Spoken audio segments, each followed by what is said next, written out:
Hi guys, welcome to my channel. Friends, मेरे channel पर आपका बहुत बहुत स्वागत है। आज हम देख रहे हैं कि करंट फीलिंग्स एंड थॉट्स क्या हैं। चलिए देखते हैं।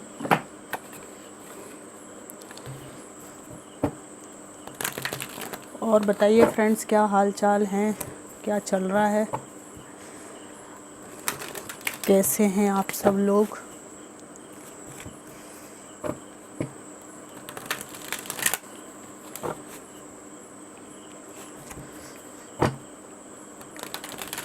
Current feelings and thoughts, divine ancestor master, spirit guide, मुझे बताइए कि मेरे व्यूअर्स के जो पर्सन हैं उनकी करंट फीलिंग्स और थॉट्स क्या हैं।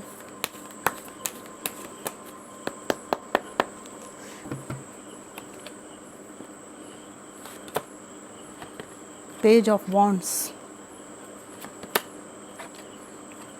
King of swords, eight of swords, the lovers, temperance, empress,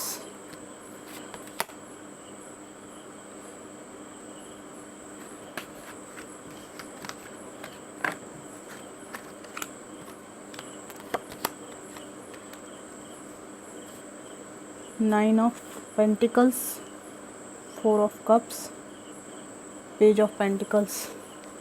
bottom of the deck है मैजिशियन। इनकी करंट ऑफ फीलिंग्स में मुझे सबसे पहले दिखाई दे रहा है कि ये आपके प्रति बहुत अट्रैक्टेड है, बहुत ज़्यादा इनको एक सेक्सुअल अट्रैक्शन भी आपकी तरफ खींच रहा है। हो सकता है आप में से कुछ लोगों को रेजोनेट करे कि ये कहीं इन्होंने आपको देखा है, ठीक है, और बहुत ज़्यादा आपकी एनर्जी से ये खिंचे जा रहे हैं। इनको ये भी लग रहा है कि ये कुछ कर नहीं सकते क्योंकि आप बहुत ज़्यादा तेज़ तर्राट एनर्जी में इनको दिखाई दिए, कॉन्फिडेंस में इनको दिखाई दिए।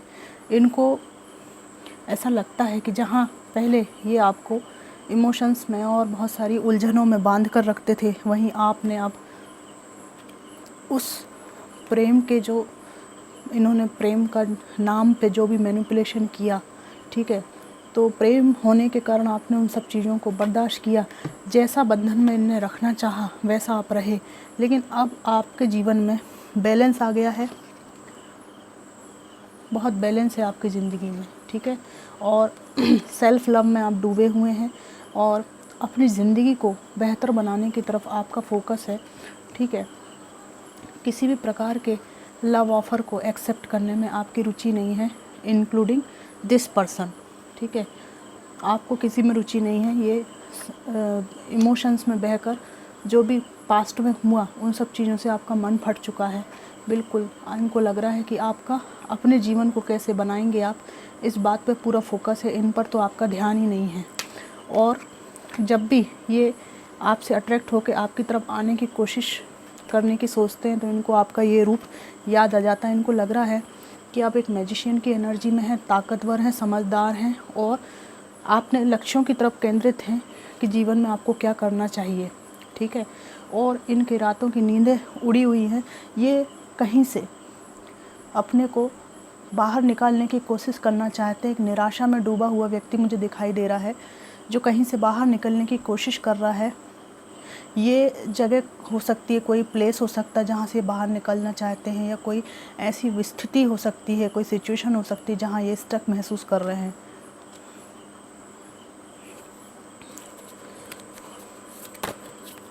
Current feelings and thoughts,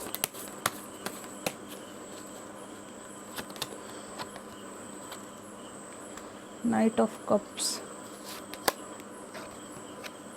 ten of swords, the hangman. Bottom of the deck यहाँ पर एक कार्ड मुझे दिखाई दे रहा है डेविल का। कैप्रिकॉन की एनर्जी है यहाँ पर।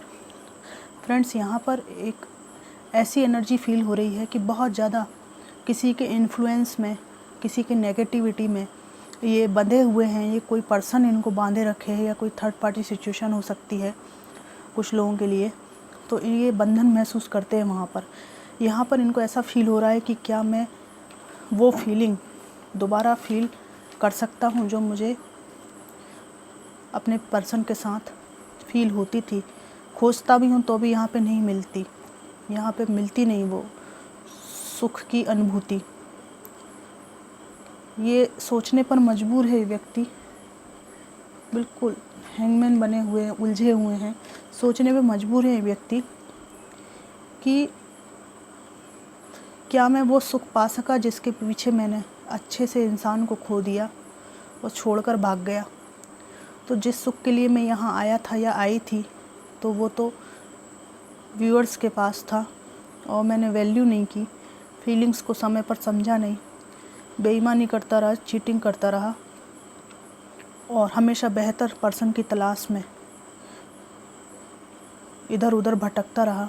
और मुझे लगता था कि मैं बहुत बेहतरीन इंसान हूँ और बहुत ही बेहतरीन इंसान को मैं डिज़र्व करता हूँ। पर इनको भी फील हो रहा है कि आपकी तुलना किसी से नहीं की जा सकती, आपका प्रेम सच्चा था, प्रेम सच्चा था, इसीलिए आप इनकी हर नेगेटिविटी, हर बदतमीजी को बर्दाश्त करते थे। और आज ये आपको खोकर हैंगमैन बने हुए हैं, क्योंकि जहाँ हैं वहाँ खुश नहीं है। ठीक है, यहाँ पर 10 ऑफ सोर्ड्स की एनर्जी आई है। इनको सब तरफ से ऐसा लगता है कि इन्होंने अपनी बर्बादी की राह चुन ली है। वहीं दूसरी ओर इनको ये भी लगता है कि इनके पास कोई मुंह नहीं है आपके पास आने के लिए। आना चाहते हैं, दिल में बहुत तमन्ना है, लेकिन आगे कदम नहीं बढ़ा सकते ये। ठीक है, क्योंकि इन्होंने कुछ ऐसे काम कर दिए जिसकी वजह से शर्मिंदा हैं और आपकी कदर नहीं की। यहाँ पर एक बार बार तिरस्कार की बात भी दिखाई दे रही है कि ये आपसे बार बार मुंह मोड़ते थे। आसमान भी आप तोड़ कर रख दें इनके लिए तो भी ये खुश नहीं होते थे कभी। ठीक है, इनको लग रहा है कि अपने आप को बहुत सर्वज्ञानी समझने के भ्रम में रहे और जीवन में ऐसे पड़ाव पर अब आ गए हैं कि इनके हाथ में कुछ भी नहीं रहा। और जो व्यक्ति इनका भला चाहता था उसको ये हमेशा अपने से दूर करते रहे, जबकि वो ईश्वर का एक वरदान था। मतलब आप लोगों को ये बहुत मिस करते हैं। ठीक है, इनके जीवन में बहुत नेगेटिविटी है, ये किसी पर्सन के रूप में भी इनके जीवन में हो सकती है।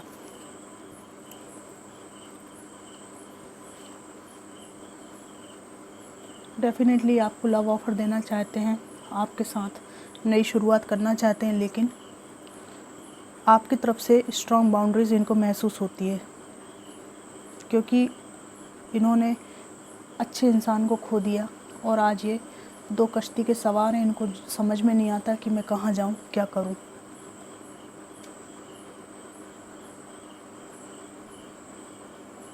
वो कहते हैं ना कि वो वक्त गुजर गया जब तेरी हसरत थी हमें, वो वक्त गुजर गया जब तेरी हसरत थी हमें, अब तो खुदा भी बन जा तब भी हम सजदा नहीं करेंगे।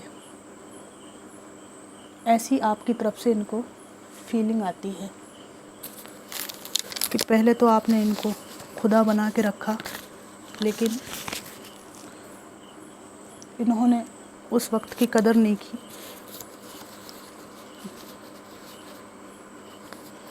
तो आप दोबारा आप इनको खुदा बनाने की गलती नहीं करेंगे, इनको ऐसा लग रहा है, क्योंकि खुदा के जैसे काम ये कर ही नहीं पाए आपके साथ।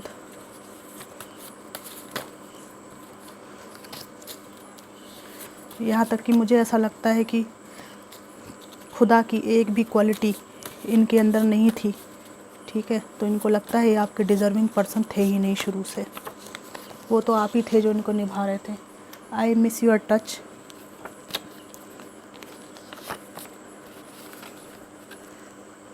Your sexy body has me drooling. दिल छोड़कर कुछ और मांगा करो हमसे, तोहफ़ा देने लायक नहीं हूँ मैं, शर्मिंदा हैं ये। माफ़ी गलतियों की होती है, पापों की नहीं।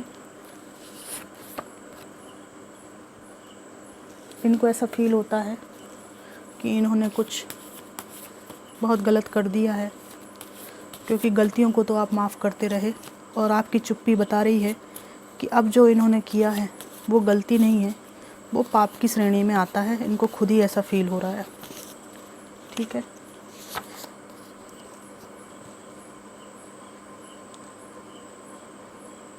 दिल छोड़कर कुछ और मांगा करो हमसे, हम टूटी हुई चीज़ का तोहफा नहीं देते। ये शायद आप में से किसी की तकलीफ़ हो सकती है। Please forgive me, I am facing my Karma.